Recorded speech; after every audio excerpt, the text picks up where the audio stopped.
may ampalayang tumubo dito sa may likod ng bahay namin.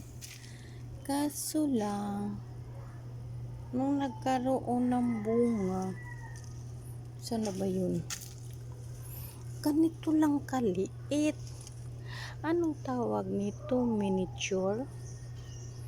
Ganyan lang siya kalaki. Paano natin ito gugulayin? Ayan, dami pa naman yung bunga. Ayan, maliit siya. So, ayan. Ayan o. Nakailang bunga na. Ang bilis niyang maging orange. Ayan pa o. Maglaka. Bakit nagkaganito? Ang dami niyang bunga. Ayan o.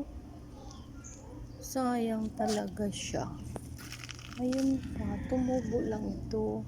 Ayun o. Green pa siya o. Akala ko lalaki siya. Sabi ko may gugulayin na ako. Ang palaya kaya ito? Palaya naman siguro ito. Sa palagay nyo. Kasi yung bulaklak niya, ayan o. Yung palaya talaga. Iluwan ko.